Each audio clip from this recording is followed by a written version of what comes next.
can get your attention, we'll go ahead and get started. I am Bonnie Hayes. I'm the Tourism Director for the City of Thomasville. A lot of you know me, and I do see some faces I haven't seen before. I see a lot of the stakeholders that were very instrumental in having tonight's report that's going to be unveiled to you guys, that they were very instrumental in helping this group get here. So let me tell you about how we got to where we are with WLA doing a historic preservation plan. In part of my role with tourism and overseeing the municipal building, the auditorium, and the amphitheater, we had applied for a Fox Theater grant. And if you're familiar with the Fox Theater, they are one of the premier organizations in the state that's providing both entertainment but also wonderful theater funding, auditorium, entertainment funding sources, programming and funding sources. And it was a couple of years ago we applied for a grant. We did a whole lot of research. We had 30 days to turn it around, and we did an amazing job and sent it off, and 30 days later we were denied. And we were in shock. We're like, wow, we need this. And they said, you didn't have a historic preservation plan. And that was the number one thing that we were missing in the report. So we looked around at each other and we said, what's a historic preservation report? Let's call Nancy Tinker. So, so that was the thing number one for us. And we did. We reached out to Nancy at Landmarks. Wealth of information. If you know Nancy, she's always a wealth of information. So thank you. She put us on the right path. A grant opened up again. And we looked at it, and it was actually for funding for us to get a historic preservation report. So we applied for that, and we were very fortunate that we were granted partial funds to fund having the historic preservation report created. So again, we enlisted Nancy Tinker. Rick Ivy was one of our stakeholders, and another person in the community to help us source through the proposals from architectural firms to provide a historic preservation plan. Of those, we had 3 proposals submitted, and unanimously our group determined that WLA out of Athens, Georgia was the right group for us.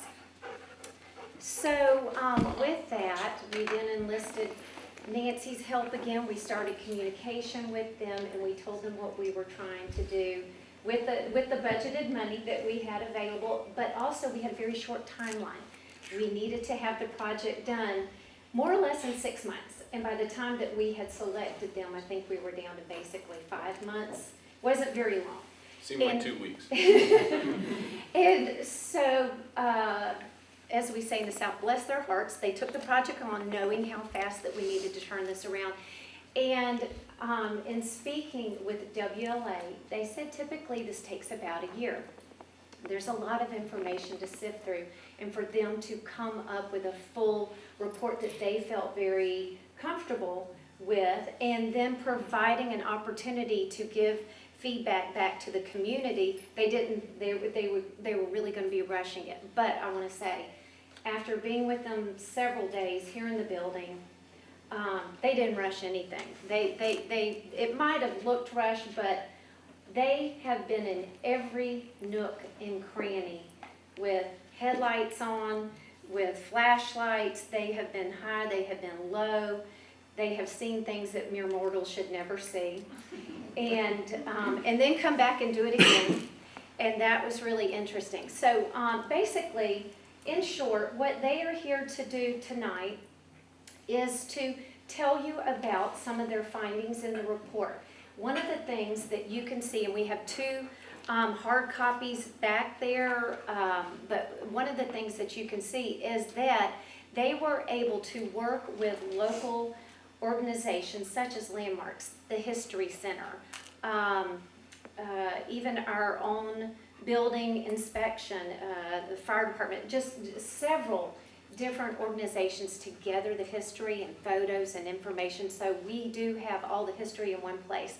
But we also have defined descriptions of what makes this building historic in structural nature and what we need to do to preserve those. One of the things that the City of Thomasville is looking to do is renovating this building, and we want to make sure that we retain as much of the historical fabric and the importance of the history of this building as possible. So with that, we've got WLA here, and I'm going to let them introduce themselves. And the reason I wanted to tell you is what we're here to do today is they will be telling you about the historical significance and what they found. This is not going to be really a meeting about what we would like to see as far as programming in the building. That's not what we have enlisted their help to do. And we can certainly get together as a community and do an engagement about that, or you can, I'll be here, you can reach out to me, you can reach out to my coworker Sherry. She's actually the community engagement manager, and so you see her a lot out in the public. And also Madison Eaton. Madison Eaton is the tourism and events manager. She now oversees this facility as well as the amphitheater. So if you have ideas about programming and just suggestions and ideas you want to share with us, feel free to reach out to me, Sherry, or Madison. And with that, I'll turn it over to you guys. Thanks. Good late afternoon, early evening. So my name is Keys Williamson, and so I'm the principal at WLA Studio, and this is Anders Yount, one of the preservation specialists and historians with the firm. Okay, so just to probably just kind of put the purpose of the report into perspective, what we typically do in our work is historic structures reports, which attempts to identify what the character-defining features of a building are and provide treatment recommendations for a client. And so the process that we undergo is you try to understand the history of a building and what the historic conditions of a building were during its period of significance or at the time of its construction. And then you look at the existing conditions, how the building, its condition today, and then you compare those two and you try to identify the alterations, the differences in the buildings and what's left from the historic period. And then you provide a roadmap forward for the client in order to undertake any desired renovations or alterations to the building, but you provide them with a list of those things that make the building architecturally significant or historic significant from a National Register standpoint, and that informs any decision making from an architectural firm or a construction company. Don't mess with this. These are the things that can or should be changed. These are the things that should or should not be changed. And so, as you all know, I mean, if you think about being in our line of work, we typically come across buildings that are in kind of three buckets. One, there's the building like this one that has been renovated, but was renovated smartly by architects that knew what they were doing. And so there's still a lot of historic fabric left. In fact, our conclusion is that this building has an extremely high level of historic integrity. Then you have historic buildings like this or historic buildings that have been majorly renovated by architects or construction firms that weren't sensitive to the historic fabric, and a lot of that historic fabric is gone, and we can come to the conclusion that sometimes that there really isn't a lot of historic integrity left. That's not the case with this building. Maybe counterintuitively, we come across buildings that have been neglected for decades. They're in extremely poor physical condition, but a lot of their historic fabric is left, and so we would consider that poor condition but high historic integrity. So that's kind of the thought process that we enter into any project, and not knowing what we would find here, we enter into this thing in an open mind. So as said, we're a historic preservation firm out of Athens. We work nationally. National Park Service is probably our biggest client, and we have industry standard documents. As I mentioned before, the historic structure report is the document that we would typically do if we were engaged in a project for a year or 2-year time frame, and we really go after a building and do a deep analysis with structural analysis or paint analysis, et cetera. The time frame and scope of this project, we collectively came together with a set of goals and a time frame and a budget, and the goals really were, and as you'll see today, is identify what is historically significant about this building, assess its historic integrity, identify the character defining features that kind of demonstrate that historic significance, and come up with a series of treatment recommendations to provide the City of Thomasville with a path forward. The report's in the back. It's a big report. We're going to try to present a fair amount of information today, but there's a lot more information in the report, both from the historic development and chronology of the building, our inventory of existing conditions, and our analysis of those conditions, and then our treatment recommendations. This is going to be a very brief overview of those. All right, so the building. Let's go forward. So, as you all know, being residents here, Thomasville experienced this economic boom and population boom during Reconstruction. 1880 to 1920s, this place was growing. It was among the fastest growing cities in the city of Georgia. There was a lot of money here. People were coming in. It had become a tourist attraction. The industry, the local economy and local industries were really beginning to expand. The city constructed a city hall close to here in 1871, and one of the interesting things about that building, which also carry on to this building, is that it was a multi-use building. It was a place for not only City Hall, but the fire department and police department were also located in that one individual building.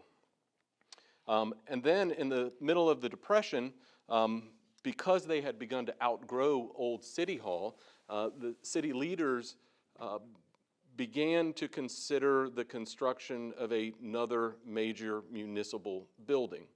And they were, at this time, with the federal government and the New Deal, was financing a lot of these municipal projects. The city applied for and received a grant to build a new public municipal building. I should go back. You wanted me to say this. So they engaged a local architect, actually out of Macon, Elliott Dunwoody, who had been trained in the Beaux-Arts, had done several theater and auditorium buildings across the Southeast, and they asked him to lead the design and then eventually oversee the construction and even the furnishing of the building. And you can see here one of his early renderings of the building. It was not constructed this way. It got modified during the design process. You can see the stairs, and you probably wish you had those today, that would go up to the auditorium level. But the thing got scaled down slightly during construction. But notable is the fact that the city, which furnished a little over half of the construction costs, and the federal government, the project actually came in under budget at the end of the day. If I forget something, you just chime in, okay? So these are some of Dunwoody's construction drawings. It was constructed using relatively new construction techniques, especially for this part of the world. Reinforced concrete structure with Flemish bond exterior hanging on. And Dunwoody did a lot of what we thought pretty clever moves with the interior of the building, keeping in mind that this building was designed to house the library, City Hall, the mayor's office, the chamber's office, the fire station, the police and jail in this building, as well as have a public performance center. And so one of the things that he did that you can see in the floor plans of the building, especially on this street level, is he divided all of the functions of the building using an interior corridor system. And that corridor system is pretty much intact today. But it was a clever move. It also expressed itself on the outside with the fenestration patterns, the larger windows denoting more public spaces, smaller windows, more functional and practical spaces. So it's architecturally a pretty significant or interesting plan. So as I mentioned earlier, it was designed to be a complex, multi-purpose space. I already said all of this. All right, so the building has undergone some renovations, as I alluded to earlier. Changes in the office configuration, some alterations to the auditorium space, the addition of an elevator core to the outside. But in almost all of those instances, the core of the building has remained relatively unchanged, and there was a great sensitivity to the architectural details in the interior. The exterior is virtually unchanged from its construction, but still, when you walk around and you look, the materials, the door frames, the wall materials are mostly original to the original construction. So, at the end of the day, as we say, despite some of these renovations, the building retains a very high level of historic integrity. Do you want to say anything about character-defining features? Or you want me to just keep going? All right.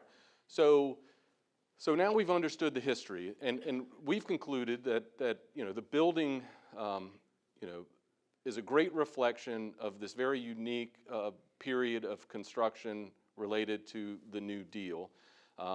Dunwoody created an architecturally significant building, that it was used and continues to be used for a variety of public functions.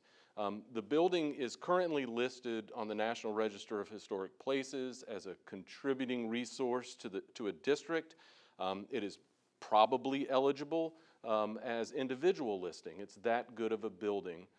It has significance as a work of a master. It has significance because of its role in the development of Thomasville.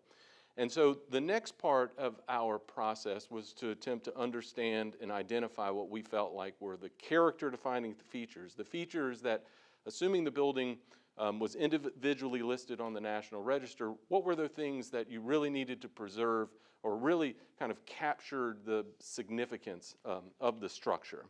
And without a doubt, the exterior of the building, because it's been unaltered, because it reflects the original design of Dunwoody so well, most of the outside is a really outstanding character-defining features. The windows are, not only the placement, but most of the material in the windows are original. The cast stone architectural details are original. The marble plaques are original. There's so much original historic fabric on the exterior of the building. And, though not visible, the construction technique of reinforced concrete structure holding this building was relatively unique, especially in this part of the world at this time. The auditorium space upstairs retains a large amount of historic fabric, both from the fenestration, the material around the windows and the casing, and even going down to the details of the auditorium seating. Though they have been reupholstered, they still have the original seats there. The plaster walls, the arched windows, the decorative trim, all are still present and in relatively good condition. And we're going to talk about conditions, and I don't want to scare anybody, but we'll get to that. And as I mentioned, the first floor has been altered. There have been subdivision of some rooms. There's been some replacement of some interior walls. But for the most part, a lot of the historic fabric is intact, or the architects that oversaw the renovation of these buildings attempted to use finishings, door casings, moldings that reflected the historic ones. And so we felt like even the first floor still retained a lot of historic integrity. And in the report, we detail out all of this. This is, again, a brief overview. Okay, so again, we're not coming to a project like this and trying to say everything is perfect. We're actually trying to find issues and trying to find problems, specifically hoping to give you all recommendations that during future projects you can correct some of these issues before they become a problem. And we go facade by facade, and I'm not going to do all of the facades, but we break up the report by looking at front facade, the two side facades, and then the back facade, and taking a lot of photographs. And we had a team here that were looking at not only what the kind of the deficiencies of individual features were, but also trying to figure out what the cause was. So there's a lot of biological growth on the cornices and the architrave. There's cracking in the concrete in several places. There's separation of the cast stone tablets or cheek wall on staircases. We saw a lot of evidence of efflorescence from these concrete features. There's a lot of metal built into the building, the lintels, the downspouts, and a lot of corrosion and evidence of staining from some of the deterioration of those features. And again, we go throughout the different facades. Rising damp caused by excessive water standing along the foundation, and that eventually seeps up the concrete and creates material deterioration. You can see some of the failing lintels over the windows, and another example of that marble plaque that's right out here separating away from the wall. And when we get into treatment recommendations, it's like this needs to get pinned back, and here's an appropriate way to do that before it falls off, because this is an irreplaceable feature of the building that documents its funding by the work progress administration. Thanks.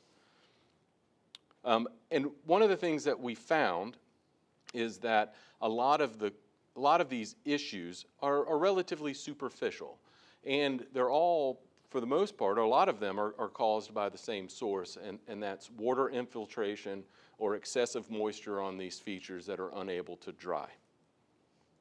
And so improving drainage, improving guttering, we feel like is a major step forward in the long-term preservation of the building, so rear elevation. You can see that there are simple fixes like unclogging drains, and it's obvious that the poor drainage of this building is not a recent thing, but there has been additional pavement added around this building that has exacerbated the poor drainage around the foundation. And again, we provide some recommendations. On the interior, you're going to see a repetition of some of the conditions: failure of plaster, rusting of metal casement windows, and a lot of this, again, is attributable to water infiltration. Now, there was a roof project done a couple of years ago. Our understanding is that roof or the water issues have been addressed. So while these may not deteriorate as rapidly as they had in the past, there are items that need to be corrected moving forward. And so, throughout the building, there's evidence of water damage and failure of plaster, rusting of the windows.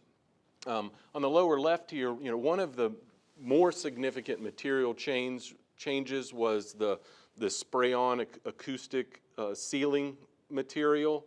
And then you've got drop ceilings in other places, but the original, like when you walk in that hallway, you can see those little 8x8, 9x9 acoustic tiles. That was the original ceiling throughout the building. When they renovated the building, they did this spray-on. That's one of the things that we identify as potentially removing and replacing with more appropriate material. No? Okay. All right, so general condition issues. Let me see what we say. So again, we go back, we go through all of our photographs, we go through all of our notes, and we try to understand, why are these things happening? We did go on the roof. We did some, quick calculations. One of the things that we feel is that the guttering system was probably never appropriately sized, but nevertheless, it's undersized now, and with the increased intensity of storms, it's only going to get worse. Now, adding gutters to this building is not as easy as it may sound, even because of the way that they are routed through a cornice. It's not like you can just go in and upsize them. It's going to take some creativity to figure it out. There are places on the building where there may be 3 on this side, there's only 2 on that side, and maybe it's, sloping water to get it off to a different elevation that we can y'all can put more gutters on. But it's obvious that water is coming over the sides, it's seeping out of the gutter system, and causing deterioration on all levels. Rising damp due to vegetation, it's really easy. In fact, here's a great place to actually see it. If you go outside and you look at the building, if you look at the areas around the door that have full sunlight and there's no vegetation, the cast stone water table out there is white and clean. And if you just come back to where the planters are, and I'm a landscape architect, so I got nothing against plants, but there's discoloration and biological growth, working its way up the water table, the concrete along the base of the foundation. And you can see that throughout the building, that it's where there is landscaping, there is evidence of moisture rising up from those planters that's leading to deterioration of those cast concrete elements. But really, with the exception of the water damage, there's routine maintenance issues like scraping and painting the windows. Things that, if not addressed, only lead to additional problems. And we identify those windows that need to be properly repainted, or places where caulking and other kind of maintenance issues can do a lot to preserve the features. Anders wrote all this, and I'm just relaying it. Okay, so treatment recommendations. Yeah, I don't know. It wasn't like that. All right. So what we did is, using the Secretary of the Interior standards, again, we try to go back to industry standards, and the Secretary of the Interior has standards for the treatment of historic properties, and we break all of our preservation projects into 4 potential approaches. And one is preservation, keeping things as they are and doing what you need to keep things as they are. There's reconstruction, rebuilding something that's missing. There is restoration, which means pulling things off and putting better things on. And then there's rehabilitation, which really kind of splits the middle of all these different approaches. You preserve things that need to be preserved, but you can make changes in order to accommodate a new use of a building. And so we settled upon rehabilitation as the most appropriate preservation treatment for this building. That's our recommendation, because we know moving forward this needs to be an active living building, and there may be things related to addressing life, safety, welfare, and code issues that may need to change moving forward. So we don't want to try to dip this place in amber and say it can never be changed. But we think that the preservation of the historic fabric is essential to this building moving forward.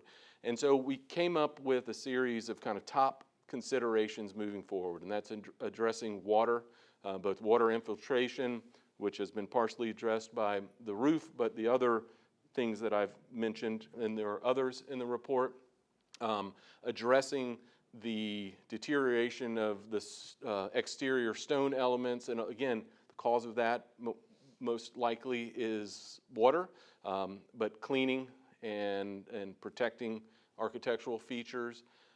Because you have so many historic windows, having a robust maintenance and inspection program, scraping and painting and protecting those so that you don't find yourself, and we're working on a project right now, beautiful building, windows have been allowed to get to the point where, you know, they're not savable, but it's such an important part of the building. You know, you don't want to get to the point where you have to replace a window if you don't need to, and that's just routine maintenance. Maintenance of interior features. What do you mean by that?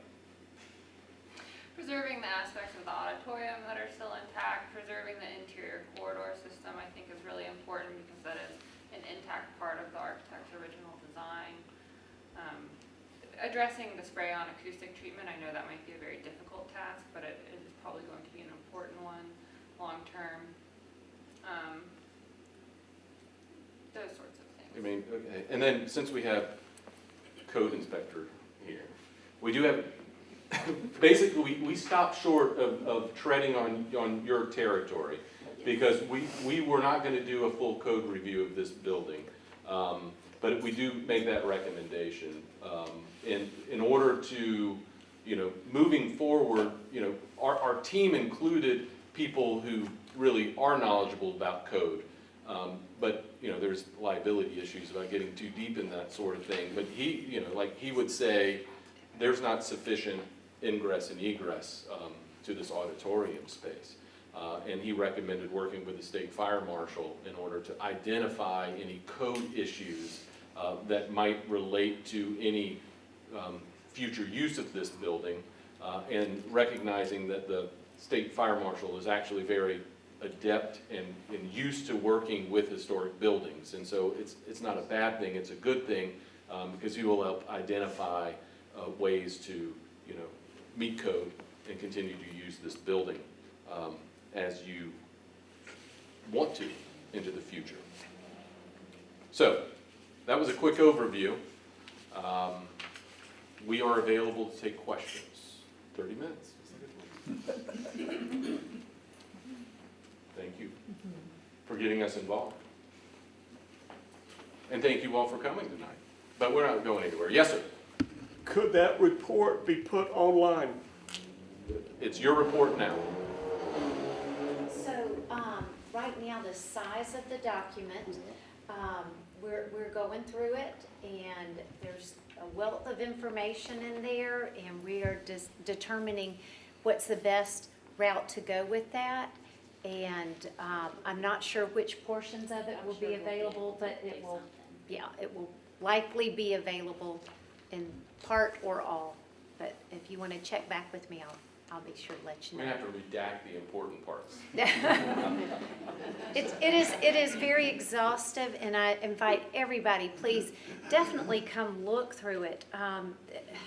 They have some of the original drawings, and when you open up the report, they fold out, you know, and there is just so much information.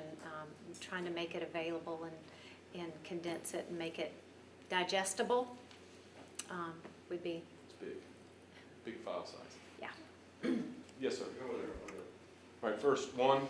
Just Yes, sir. the acoustical insulation that you mentioned, you know, the spray-on. Yeah. I understand the visual impact of it, but is there another reason that you're kind of harping on it?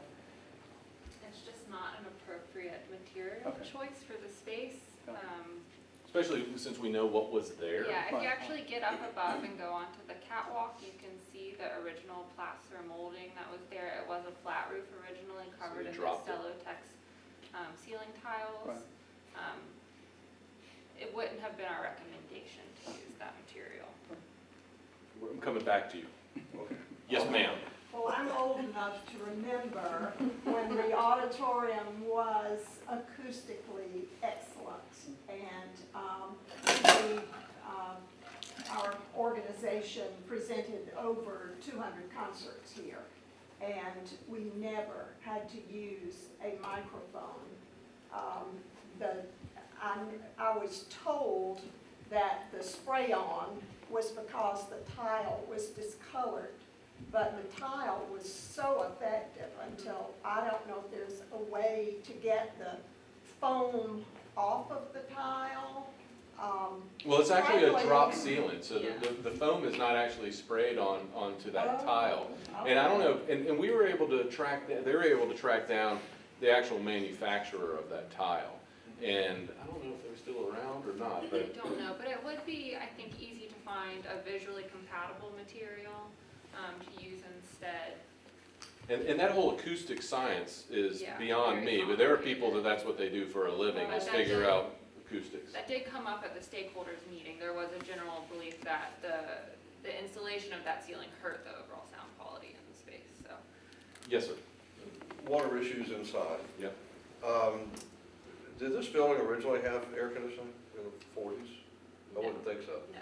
But doesn't that exacerbate the issues when you dry everything out and water wants to come through the masonry? Well, so one of the issues we noticed a lot was around the metal windows, and it probably was caused by that sort of effect. There's a lot of condensation on the inside of the metal windows because there's not adequate thermal bridging between the metal and the plaster. And so that has caused a lot of plaster deterioration around the windows. I think the other plaster deterioration you're seeing throughout the auditorium is from leaks in the roof, which have been addressed, so. So you're not, No, I mean, we work with a engineering firm in historic buildings, and that, it's like acoustics, that's a whole nother science, where they actually calculate how many cubic feet of air have to get moved through a building, and you know, what the humidity levels need to stay, and so, you're exactly right, but I don't know anything about it.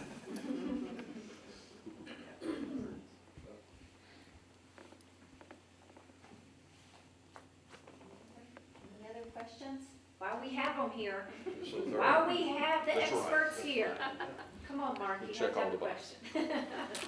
I guess my only comment is when we had looked at this before, the precast projections around the upper portion of the building were sealed at some point 25 years ago or so. And I saw evidence of some of the line-based mortar really beginning to give up, especially in the outer reaches of that mortar. And I had proposed that especially from that projection area up to the roof line and perhaps down, that those joints be resealed, whether they be, you know, etched and retooled or whether they just be sealed.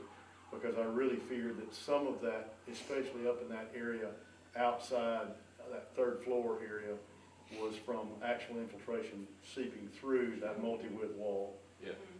And I'm still not convinced that that's not the case. Did y'all investigate thoroughly enough or take moisture samples from inside the multi-width construction to try to figure out whether or not you had infiltration actually passing through that masonry? No, I don't believe so. What section of the building exactly? The front, right out here, third Okay. floor area, around all of those precast elements, you know. Where the water's getting in back behind it and then working its way through the Correct, wall. yes. Some of Makes the areas sense. in particular where that copper guttering is at the Uh-huh. base of those pilasters, you could see where it is, you know, there's a lot of patina on it, where maybe those joints were giving up from the expansion and contraction over many, many years. And that area was so rife with that plaster giving up. Could be just collection of heat and humidity, Yeah. but it really appeared to me that there were some areas, and in other areas, but that's where it was most pronounced. And so one of the proposals I had made was that we actually address the mortar in particular and try to seal all those areas again from the outside. Yeah. When you mentioned the gutter system, y'all did climb through the upper reaches of the building and see all of the interior gutters that were also present, correct? Would that have been under the catwalk or on the? There's, some of them are more difficult to see than others, but you can see some of them from the catwalks in the Okay. attic spaces. So they're 4 and 6 inch PVC at this point, Okay. and the scuppers that you see around the perimeter are really only for overflow. So most of them have a threshold of about 3 inches before they actually flow out the scuppers. Okay. I don't know that we were aware of an internal gutter system. Yes. So if you walk that very narrow catwalk around, on the roof, around the perimeter, you can see all the roof drains that are there. Okay. On cleaning the exterior, it'd be real easy to get out there with some bleach and Oh, just have at it. okay. Okay, I know that's not the right answer. Obviously, that's not the right answer. I'll bring it back. What sort of products do you recommend So- and how do you get there? What I would recommend for those aspects, and we outline this in greater detail in our report, but the National Park Service actually has several preservation briefs online that are accessible, that have recommendations about proper cleaning methods and gentle cleaning methods. And in general, the gentlest possible cleaning method is always the recommended method, just to prevent any material damage. So I would consult the preservation briefs before cleaning anything. D2. Yes, sir. Getting back to the acoustics of the auditorium. Okay. Will, in choosing the application or de-application of the spray-on and doing whatever you need to do in the auditorium, will you be employing some very high-level acoustic engineers for that? That was a recommendation in our report, Good. was to consult with an acoustical engineer. So I think one of the issues with that drop ceiling is that it actually houses a lot of the lighting and sound equipment, I believe.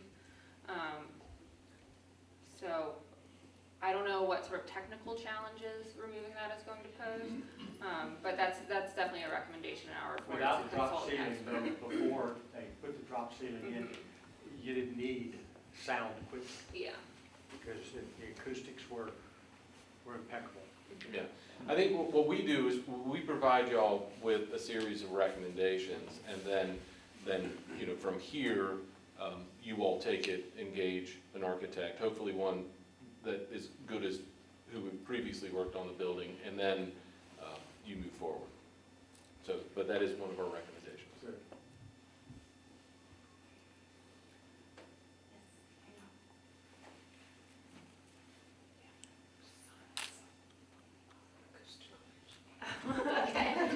The acoustic corner over here.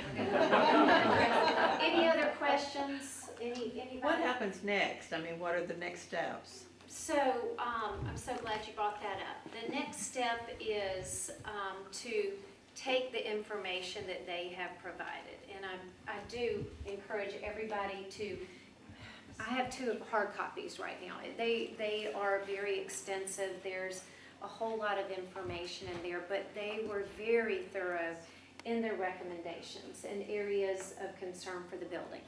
So to catalog those for us and to indicate what's priority, to go from there and make these recommendations to our council and determine, you know, how can we fund this and hit these areas, which ones need to be addressed.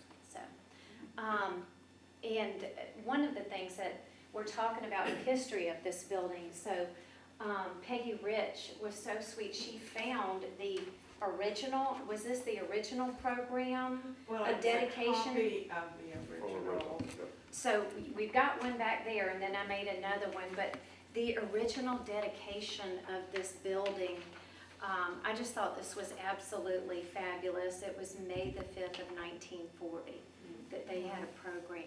And the mayor at the time was Peggy's grandfather. And Jay's. And so it's a complete, Full circle. complete full circle right here. And with that, I'm going to put that back there if you wanted to just scan it. And again, if you'd like to look at this, I'd certainly like to be able to make portions of this available for people to look at. And the history itself is absolutely fabulous. And what I thought was really neat, this picture, it was really neat. Cheryl and I were sitting back there, and we just think this is the coolest picture, but it looks just like, other than the cars, what we see today. You know, we have been remarkable in preserving what we have. So kudos to the City of Thomasville and all the residents and the citizens that have come and enjoyed this building. And just the fascinating history that they've compiled. So I want to say thank you for that. You've done a great job. And also, Jay, with you being mayor, I wanted to give you an opportunity to step up here if you've got any other ideas and anything you want to share. And guys, before you leave, we have a little sign-in sheet. We'd love to get your names, your email. We're not going to spam you or anything, just to know who was here and if, you know, we need to get in touch with you. Yeah. Thank you. So anyway. Yeah, well, again, Peggy's grandfather was here, as was my grandfather, which I think is pretty cool. It's a really neat thing to be doing. Thank you so much. Sure. What you told us is you've reinforced so much of what we believe in our building, and you know, from the city's point of view, you want to be gentle, and you want to be aware of the history and all that, but try to use the building as well. Like, this room is indicative of that, where we constantly have to work around columns and things, but we do, and it's important. This building has hosted graduations, and even Ethel Merman sang here, orchestras and recitals, and so much of what matters to our community. And with that, we want to hang on to that. We don't want to let any of that get away from us. And by preserving the building and really being conscientious as we go forward, then we can pull that along and carry those good memories with us. Again, thank you, and Bonnie, thank you for coordinating and all of this, and the Fox Theater with the gift to support the effort. We truly appreciate it. We will be very conscious of all of these things as we move forward. The City Council is looking at this building. We have a lot of discussions going on around town, and this building's really in the center of a lot of what we do. And so we want to be very careful with that. Thank you again. Thank you all for being here. We are looking forward to the comments. Please look at the report. If you have interest in participating later, get in touch with Bonnie. And because we definitely want some more citizen input now that we've really assessed what we have. Thank you again. Thank you. And I wanted to make one more follow-up to your question. You asked what the next step is. One of the great things now about having the historic preservation report is we plan to go after more funding with the Fox Theater. So as I said, one of the integral parts of our grant was that we didn't have this piece. Now that we do, they better get ready. I'm coming out. But anyway, thank you everybody for being here. Thank you again. Anders, we saw her multiple times, and she climbed many pits. I don't do well on ladders. They pointed out aspects of the building I didn't know existed. It was remarkable. Truly, it was like, wow. It was almost like peeking inside of a dinosaur, you know. And they were pointing out things that made no sense to me, but it was remarkable. Thank you, Keith, for taking on this project. I appreciate you completing it in the time span we gave you. That was remarkable too. Yeah, thank you. All right, guys. Thank you for being here.